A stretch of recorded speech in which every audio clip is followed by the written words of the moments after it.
নবীজি ফিরে আসছেন, দেখা হলো মুসা নবীর সাথে। মুসা নবী বলল, মুহাম্মদ সাল্লাল্লাহু আলাইহি সাল্লাম কি খবর, কি কথা হলো? বলল, সবকিছু হলো। আল্লাহ পাক আসার সময় দিলেন আমার উম্মতের জন্য 50 ওয়াক্ত নামাজ। মুসা নবী শুনে তো আশ্চর্য, কি বলেন আপনি? আমার উম্মতকে আল্লাহ দিয়েছিলেন কয়েকটা ওয়াক্ত নামাজ, তারা পড়েনি। আপনার উম্মত তারা 50 ওয়াক্ত নামাজ পড়বে না। আবার আল্লাহর কাছে ফিরে যান। নবীজি ফিরে গিয়ে ডিসকাউন্ট চাইলেন। কি চাইলেন? একটু যেন কমানো হয়। ডিসকাউন্ট মানে কি? একটু যাতে ছাড় দেওয়া হয়। আল্লাহ পাক 5% ডিসকাউন্ট দিলেন। 5 ওয়াক্ত নামাজ 5 ওয়াক্ত কমিয়ে দিলেন। আবার মুসা নবীর কাছে আসলো, বললেন, না, আপনার উম্মত 45 ওয়াক্ত নামাজ পড়বে না। এইভাবে যাচ্ছে আসছে, যেতে যেতে শেষ পর্যায়ে আল্লাহর নবী আল্লাহর কাছে গিয়ে যখন শেষবারের মতো রিকোয়েস্ট করলেন, আল্লাহ পাক 50 ওয়াক্ত নামাজটা কমিয়ে 5 ওয়াক্ত নামাজ করে দিলেন। দিয়ে বললেন, হাবিব গো, আপনি আপনার উম্মতকে 5 ওয়াক্ত নামাজের কথা বলবেন। আপনার উম্মত ফজর থেকে ইশা পর্যন্ত 5 ওয়াক্ত নামাজ যারা আদায় করবে, আমি আল্লাহ কথা দিলাম 50 ওয়াক্তের নামাজের সওয়াব দিয়ে দেব। 5 ওয়াক্তে 10 গুণ করলে 5 10 50। নবীজি গেলেন এশার পরে 7টা আসমান পাড়ি দিয়ে, সিদরাতুল মুনতাহা পাড়ি দিয়ে আরশ আজিম থেকে ফিরে আসলেন। ফজরের নামাজ পড়লেন কাবা শরীফে। নামাজ পড়েই বসে আছে। এবার যারা শিক্ষিত ছেলে, যারা কলেজে পড়ছে, সায়েন্সের ছাত্র প্রশ্ন করবে, হুজুর, গাঁজা কি আপনি ইন্ডিয়ার গাঁজা খেয়েছেন না বর্ডার ওভার পাচার মাল খেয়েছেন? কেন ভাই? আচ্ছা, একটা রাত্রে বেলায় একটা মানুষ প্লেনে করে কত দূর যেতে পারে? 12 ঘন্টা এখান থেকে নাই আমেরিকা চলে গেল। কিন্তু একটা আসমান থেকে আরেকটা আসমান লক্ষ লক্ষ বছরের পথ, কিভাবে তিনি সারা রাতের মধ্যে যাবেন? আবার সেই মানুষটা কিভাবে ফিরে আসলেন? এটা কিভাবে সম্ভব? এ প্রশ্ন কেউ করতে পারে না? পারে। তাদের বলছি, শুনে রাখুন। যারা পড়াশোনা করেছে তাদের বলছি, ভাই, পৃথিবীতে সবচাইতে দ্রুত গতি সম্পন্ন বস্তু কি জানেন? আলো। কি বলেন? আলো। প্লেন নয়, ট্রেন নয়, আপনার রকেট নয়। আলোর গতিবেগ সেকেন্ডে 1,86,000 মাইল। যারা পড়াশোনা করেছে তাদের জিজ্ঞাসা করুন। 1 সেকেন্ডে আলোর গতি 1,86,000 মাইল।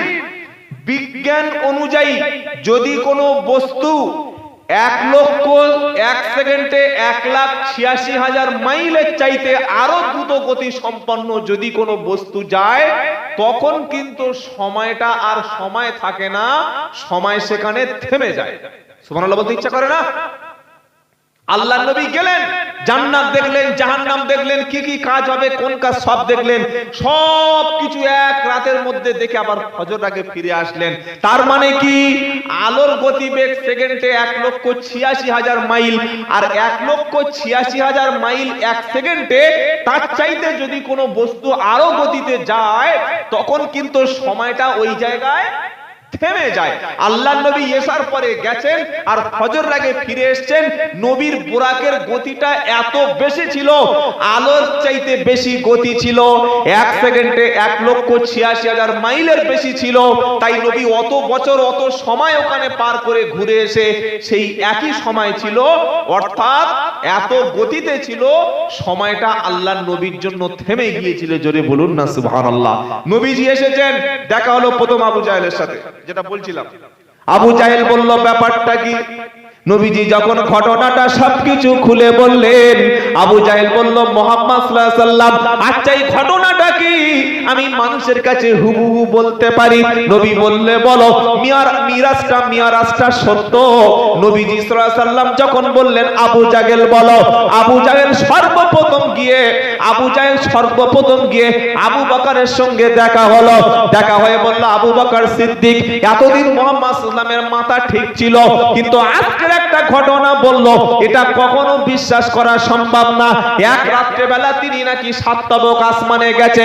আবার নাকি বাইতুল মুকাদ্দাসে কাবা শরীফ থেকে গিয়েছে, আরশে আজিমে গেছে, আল্লাহর সঙ্গে দেখা করে জান্নাত জাহান্নাম দেখে ভালো কাজ করলে কি হবে, মন্দ কাজ করলে কি হবে, সবকিছু দেখে আবার তিনি নাকি ফজরের আগে চলে এসেছে। এটা কি কোনোদিন বিশ্বাস করা যায়? তুমি যে মুহাম্মাদের কথা বিশ্বাস করো, সেই মুহাম্মদ এই কথাটা বলেছে। আবু বকর সিদ্দিক বললেন, আবু জাহেল সত্যি মুহাম্মদ সাল্লাল্লাহু আলাইহি সাল্লাম কি এমন কথা বলেছে? আবু জাহেল বলল, হ্যাঁ আমি একুরি শুনে এসেছি, নবীজি বসে আছে ওইখানে ওই কথা বলেছে। আবু বকর বললেন, শোন আবু জাহেল, আল্লাহর নবী যদি বলে থাকে বারহাত তিনি অবশ্যই সত্য কথা বলেছে। এই চাটা যে খাবো সে কপাল আমার, দাঁড়িয়ে খাবো কি করে?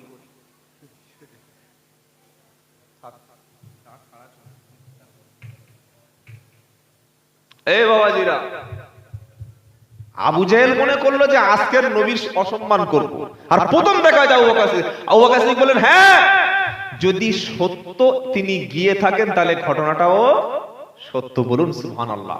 প্রথমে মিয়ারাজের ঘটনাটা সত্য বলে যিনি সত্যায়িত করেছিলেন তার নাম আবু বকর সিদ্দিক, জোরে বলুন না সুবহানাল্লাহ। তিনি দ্রুত ফিরে আসলেন, আসসালামু আলাইকা ইয়া রাসূলুল্লাহ, হুজুর এই ঘটনা ঘটেছে। আল্লাহর নবী বলেন, আবু বকর তুমি বিশ্বাস করো না? আবু বকর সিদ্দিক বলেন, ইয়া রাসূলুল্লাহ আপনি বলেন কি? আপনাকে না দেখে আপনি বলেছেন কবর আছে, বিশ্বাস করেছি, জাহান্নাম বলেছেন বিশ্বাস করেছি, জান্নাত বলেছেন বিশ্বাস করেছি, পুরসিরাত বলেছেন বিশ্বাস করেছি, আর এত বড় ঘটনা আমরা না বলতে পারি না। আবু জাহেল বলেছে, আমি সাথে সাথেই বিশ্বাস করে নিয়েছি। নবীজি বললেন, আবু বকর আজ থেকে তোমার নাম শুধু আবু বকর না, তোমার নামটা আজ থেকে আবু বকর সিদ্দিক হয়ে গেল, জোরে বলুন। এ বাবাজিরা, এবার একটা সত্য কথা বলি, আলেম ওলামারা যখন কবরের কথা বলে, আখেরাতের কথা বলে, জাহান্নামের কথা বলে, মৃত্যুর পরের জিন্দেগির কথা বলে, তখন সব কথা শুনে বিশ্বাস হয় না মাঝে মাঝে মনে হয় যে কি সব বলছে, এসব কবর এসব আছে? মাঝে মাঝে কিছু মুনাফিকদের মনে এরকম খটকা খায় না? খায়। জুমার দিন বক্তব্য শুনছে, জলসায় বসে আখেরাতের কথা মনে হচ্ছে, মৌলবী বলেছে খবরদার সুদের টাকায় হাত দেবে না, সুদ করে কবরে আযাব হবে।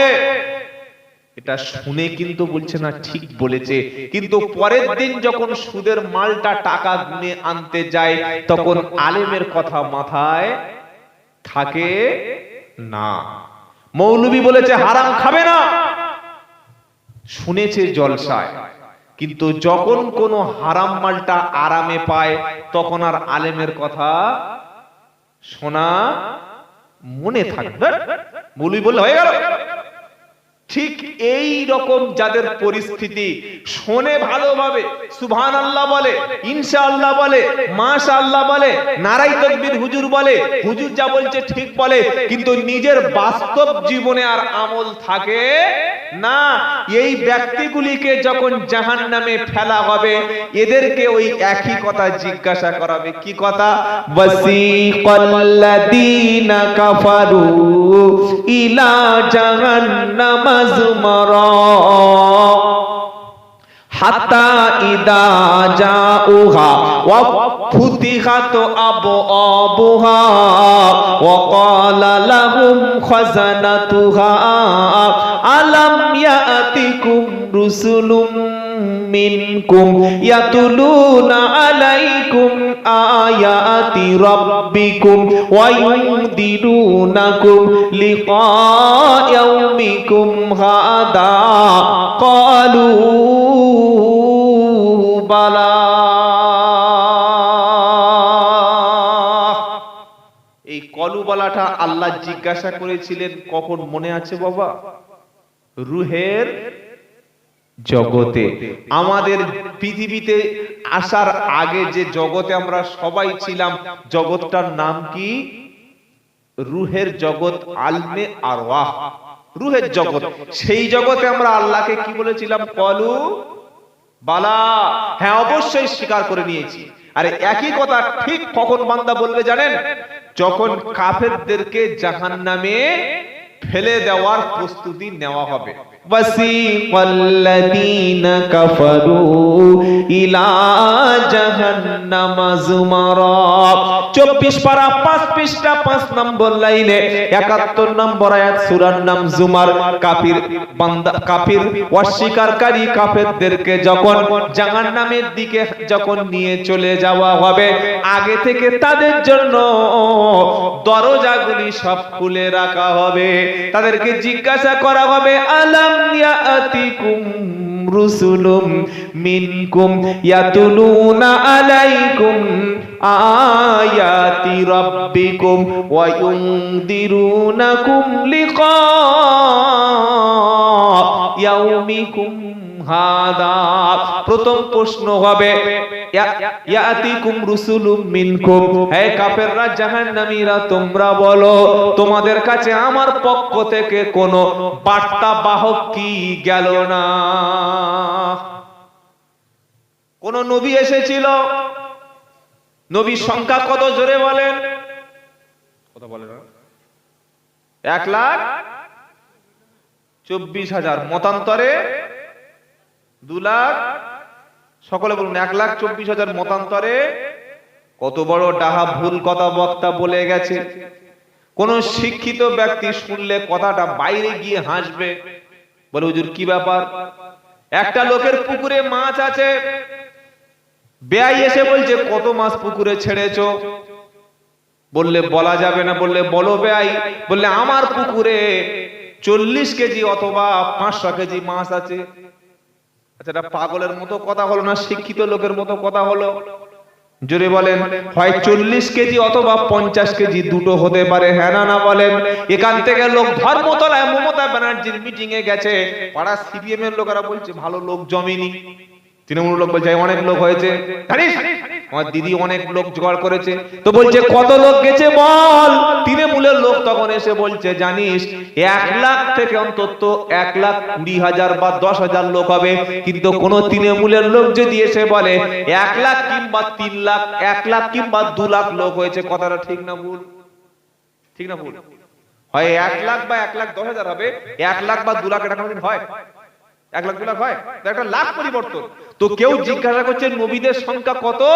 আমরা বক্তব্য অনেকে করি কিন্তু ভেবে কথা বলি না। 1,24,000 মতান্তরে 2,24,000। আচ্ছা, মত কোনদিন 1 লাখ বেড়ে যেতে পারে? হ্যাঁ, মত কোনদিন 1 লাখ কমে যেতে পারে? হয় 5-10 হাজার কম বেশি হবে, অন্তত 20-30 হাজার কম বেশি হবে। আমরা বলছি বক্তারা কি 1,24,000 মতান্তরে 2,24,000, এরকম কোন সংখ্যা আল্লাহ কোরআন হাদিসে নির্ধারণ করে নাই।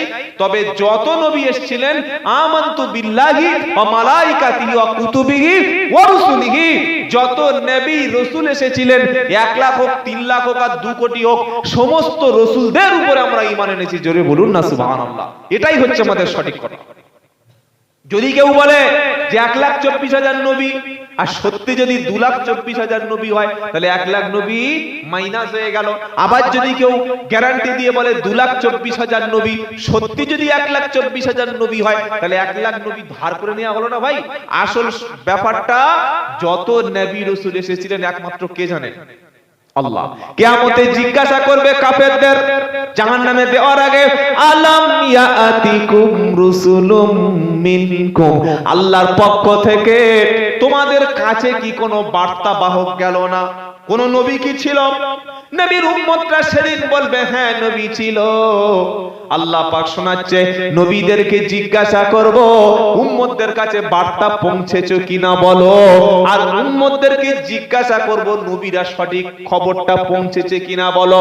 এজন্য আল্লাহর নবী বিদায় ভাষণে, বিদায় হজের সময় তিনি উম্মতদের সামনে বলে গেছে, উম্মত রে, 23টা বছর দিনে রাতে সকালে দুপুরে খেয়ে না খেয়ে মার খেয়ে আমি কি সত্য বাণী তোমাদের কাছে পৌঁছে দিয়ে গেছি? উম্মত সেদিন বলেছে, ইয়া রাসূলুল্লাহ, অবশ্যই আপনি সত্য বাণী পৌঁছে দিয়েছেন। নবী পাক সাল্লাল্লাহু আলাইহি ওয়াসাল্লাম সাদা আঙ্গুলটা আকাশের দিকে তুলে বলেছিল, আল্লাহ আপনি সাক্ষী থাকুন, এতগুলো উম্মতদেরকে কাছে আমি নবী সত্য বাণী পৌঁছে দিয়েছি।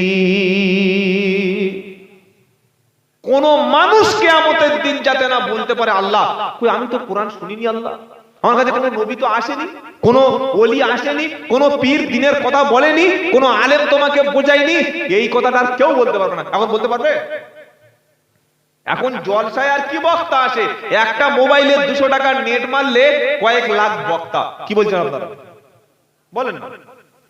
আজ থেকে 10 বছর আগে কোন লোক যদি সে একদম সুন্দর এলাকায় বাস করত, আর সে যদি কোনো আলেম ওলামাদের কাছে না যায়, বা সেই গ্রামে যদি মসজিদ মাদ্রাসা না থাকে, বা সেই গ্রামে যদি কোনো দাওয়াতের কাজ না হয়, কোনো কলেমার প্রচার যদি সেখানে না পৌঁছায়, আজান যদি না হয়, জলসা যদি না হয়, কোনো আলেম যদি তার কাছে দিনের কথা না বলে, সেই রকম লোক হয়তো বলতে পারতো যে আল্লাহ আলেম ওলামা আমার কাছে যায়নি, তাই আমি নামাজ কি জানি না, জাহান্নাম কি জানি না, জান্নাত কি জানি না, আখিরাত কি জানি না।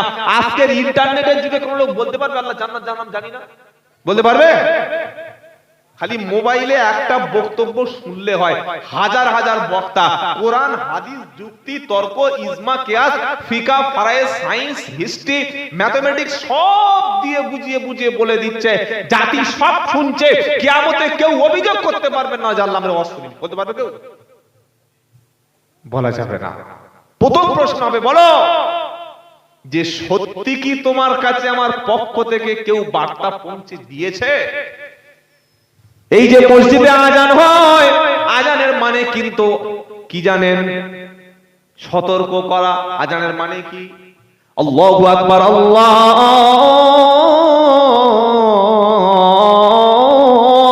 আকবার। এই আজান নামাজিরা শোনে না বেনামাজি শোনে? জোরে বলো। সবাই আজান শোনে, নামাজিরা আজান শুনে মসজিদে চলে আসে, আর বেনামাজিরা আজান শুনে দোকান বন্ধ করে খেতে ঘরে চলে আসে। ফজরের আজান শুনে নামাজিরা মসজিদে চলে আসে, আর বেনামাজিরা আজান শুনে ঘুম থেকে উঠে কাজের দিকে চলে যায়। আসরের আজান শুনে নামাজিরা মসজিদের দিকে চলে আসে। আবার কিছু মানুষ আসরের আজান শুনে ঘুম থেকে উঠে তখন বাজারের দিকে চা খাচ্ছে আর বিড়ি টানছে, আর বলছে ভাই মসজিদ এত বড় করলে কি হবে, আমি নামাজ না পড়লে কি হবে, আমার ঈমান ঠিক আছে। কত বড় পাকা ইমানদার দেখেন, কি ফতোয়া দিচ্ছে চার দোকানে, নামাজ না পড়লে কি হবে, ঈমান ঠিক আছে। অথচ বেনামাজি কখনো জান্নাতে যাবে না। কোথায় লেখা আছে? এই আয়াতটা এখানে থাকে বা সূরা মুদ্দাসসিরে যাই চলুন। যখন জান্নাতি ব্যক্তিরা জান্নাতে যাবে, জান্নাতের উপর থেকে জাহান্নামী ব্যক্তিদেরকে দেখে দেখে লোককে চিনে চিনে বলবে, ফি জান্নাতিন ইয়াতাসাআলুনা আনিল মুজরিমিনা মা সালাকাকুম ফি সাকার ক্বালু লাম নাকু মিনাল মুসাল্লিন ওয়া লাম নাকু নুতঈমুল মিসকিন ওয়া কুন্না নাখুদু মাআল খাইদিন ওয়া কুন্না নুকাদ্দিবু বিয়াউমিদ্দিন হাত্তা আতানাল ইয়াকিন ফামা তানফাউহুম শাফাআতু শাফিন।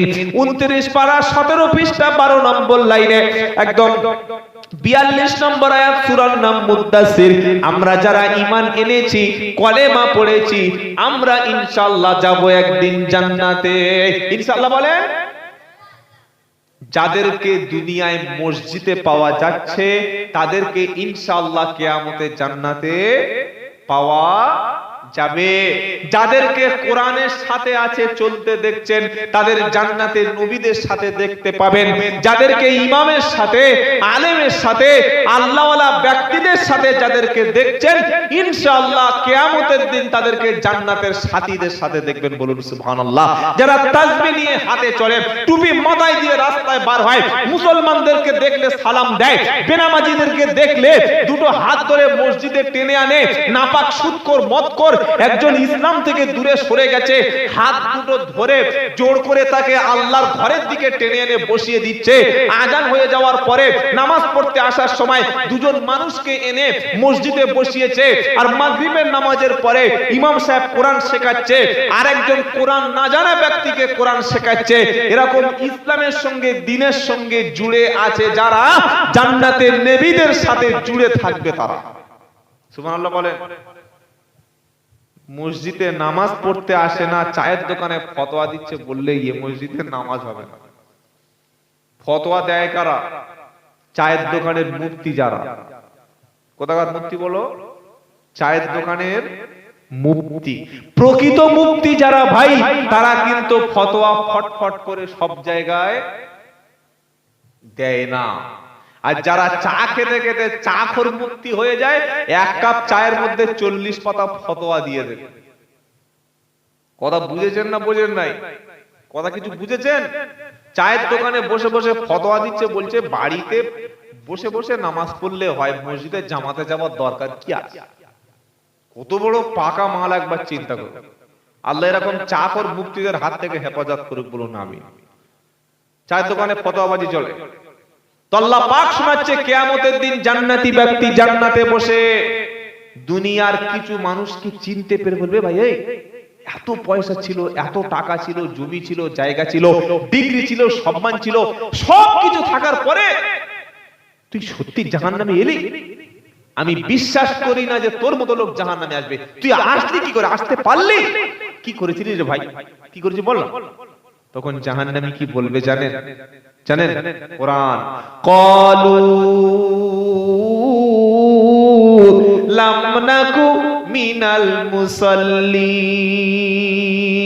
প্রথম উত্তর সেদিন জাহান্নামীরা দেবে, টাকা ছিল, পয়সা ছিল, জমি ছিল, জায়গা ছিল, রাজনীতিতে ভালো জায়গা করে নিয়েছিলাম ভাই, 5 বছর পরে ভোটে জেতার পরে সারা জীবন খাটার দরকার। জোরে বলো। এমন ছেলে জন্ম দিলাম, সারা জীবন বসে বসে খেলাম, এমন বিদ্যে শিখেছিলাম, পরের টাকা পকেটে ভরলাম, পয়সার অভাব ছিল না, সব ছিল, কিন্তু আমার নামাজ জীবনে ছিল না। আছে এরকম লোক? কুরবানির সময় এমন গরু ফেলেছি, পাড়ার লোক দেখে হার্ট অ্যাটাক, সর্বনাশ, এত বড় গরু ক টাকা? বলে ভাই 80,000-এর মাল। কত বলেন না? কুরবানি দেয় বেশি কারা? পাকা বেনামাজি। জোরে বলো। যারা কুরবানির বড় গরুটা এই সমস্ত হারামখোরেরা, যারা 5 ওয়াক্ত নামাজ পড়ে, হালাল টাকায় মাল খায়, হালাল ব্যবসা যারা করে, তারা অত বড় গরু কোনোদিন আনতে পারে না। তবে আপনাদের এলাকায় সব হালাল করে ব্যক্তি, আমাদের বারাইপুরের কথা বললাম ভাই, এখানে বললে আবার 12 হওয়া যাবে না। কি বুঝলেন বলেন? যত হারামের টাকা তত বড় গরু। তো কিয়ামতে জান্নাতি ব্যক্তিকে জিজ্ঞাসা করবে, কেন এলি বল? বললে ভাই কুরবানির গরু টাইম মতো আমি হাজির করেছি, আর বাপ মরে গেলে মিলাদটাও সময় মতো দিয়েছি। কি বুঝলেন বলেন? নামাজি লোকের বাড়ি অত বড় মিলাদ হয় না, আর বেনামাজির বাড়িতে মিলাদ যখন হবে, মাথায় সাদা টুপি, সাদা পাঞ্জাবি পরে ইমাম সাহেবের পাশে এমন করে বসবে যেন কাবা শরীফের ইমাম এসে বসে আছে। কি বুঝলেন বলেন? আর ইমাম সাহেব দেখছে মালের কাছ থেকে 1000 তিনিক পাওয়া যাবে। রব্বানা যালামনা আনফুসানা, আল্লাহ বলছে দুজন কাউকে বাঁচাবো না। তোমাকে গ্যারেজে আসলে ইমামকে বেনামাজির সাথে ধুনে দেব, কারণ বেনামাজির জন্য কখনো দোয়া করা যায় না। কথা মনে থাকবে ইনশাআল্লাহ? এই মনে থাকবে ইনশাআল্লাহ। নামাজি ব্যক্তি তখন জান্নাতি ব্যক্তি জিজ্ঞাসা করবে, কেন জাহান্নামী এলি বল? তখন জাহান্নামী প্রথম উত্তর দেবে, ক্বালু লাম নাকু মিনাল মুসাল্লিন। টাকা ছিল, পয়সা ছিল, ডিগ্রির অভাব ছিল না, সব থাকা সত্ত্বেও ভাই নামাজে কখনো আমি যেতাম না, আর নামাজ না পড়ার কারণে জাহান্নামে এলাম। নাম। আজকের কোন মিলাদের মৌলবীকে খুঁজে পাচ্ছি না। কোথায় 30,000 বক্তা, কোথায় বড় বড় আন্তর্জাতিক খ্যাতি সম্পন্ন বক্তা, নামের আগে লেখা ছিল উমুক জাদা, নামের আগে লেখা ছিল উমুক হুজুর সাহেব, মুফতি সাহেব, পীর সাহেব, ওই কাউকে দেখা পাচ্ছি না। আল্লাহ বলছে বেনামাজির জন্য কিয়ামতে কোনো এজেন্ট খুঁজে পাবি না। কথা মনে থাকবে? মনে থাকবে ইনশাআল্লাহ। দ্বিতীয় উত্তর জাহান্নামীরা দেবে, ওয়ালাম নাকুনু তুইমুল মিসকিন।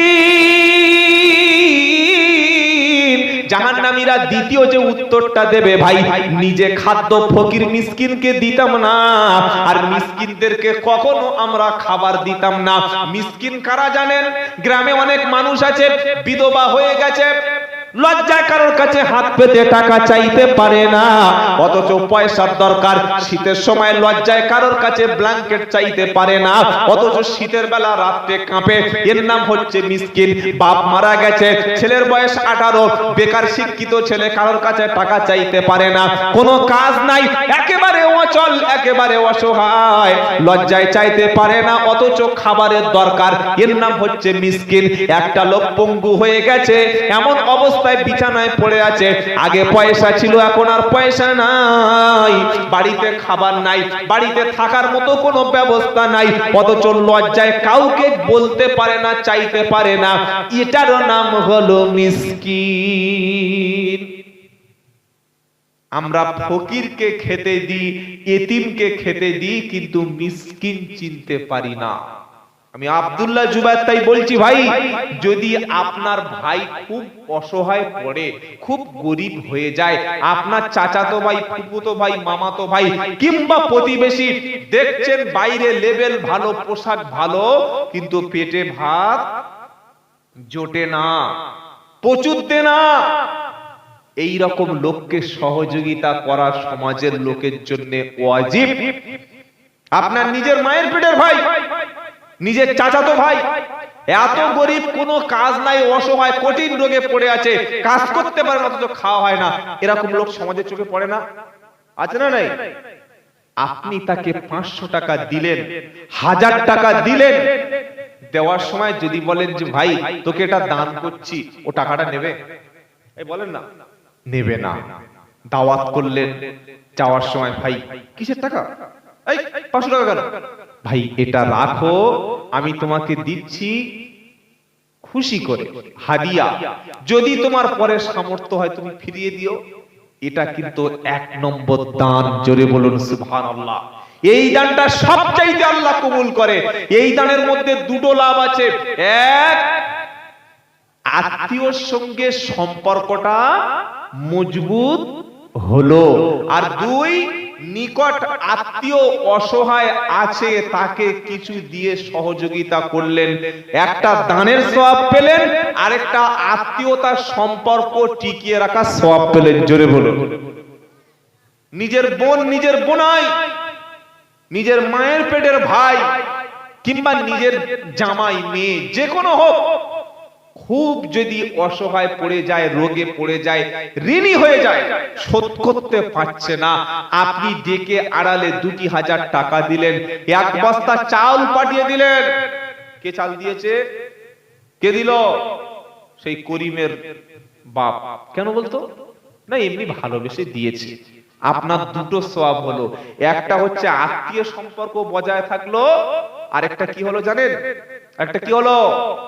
দানের সওয়াব পেলেন। বলুন সুবহানাল্লাহ। আর এই যে দানটা মিসকিন, দরিদ্র প্রতিবেশীকে দিলেন, এটা আপনি কিন্তু নাম যশ পাওয়ার জন্য দেননি, কাকে রাজি করার জন্য দিয়েছেন?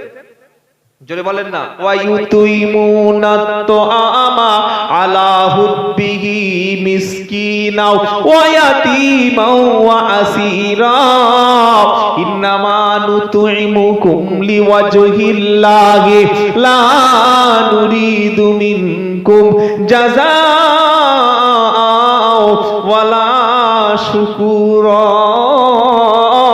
এমন কিছু ব্যক্তি আছে এতিমদেরকে খাদ্য দেয়, দরিদ্রকে খেতে দেয়, অসহায় নিপীড়িত ব্যক্তিদেরকে খাবার পাঠায়, টাকা দিয়ে, পয়সা দিয়ে সহযোগিতা করে, আর বলে ভাই নাম পাওয়ার জন্য তোমাকে টাকা দিইনি, সমাজে খ্যাতি অর্জন করার জন্য তোমাকে খাওয়া দিইনি, তোমার যে পয়সা দিয়েছি, টাকা দিয়েছি উদ্দেশ্য একটা, আমার আল্লাহ রাজি হবে, আমার আল্লাহ খুশি হবে।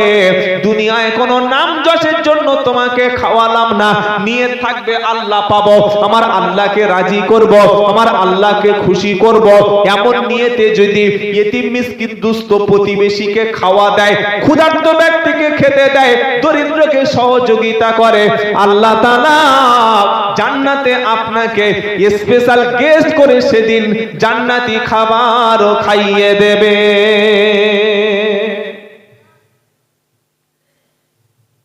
বাপ মরে গেছে, 3 হাঁড়ি বড় বড় ডেকের বিরিয়ানি করে রাস্তার পাশে হাঁড়ি আওয়াজ করছে আর লোক খাচ্ছে। এ বাবা, যতদিন বাপ বেঁচে ছিল বাপ তোমার হাঁড়িতে কোনোদিন খেতে চান্স পেয়েছে? তুমি যে বাঘিনীকে বিয়ে করেছো না, তোমার মন চেয়েছে বাপকে খাওয়াই, তোমার মন চেয়েছে মাকে খাওয়াই, কিন্তু তোমার বাঘিনী কখনো সে সুযোগ দেয়নি।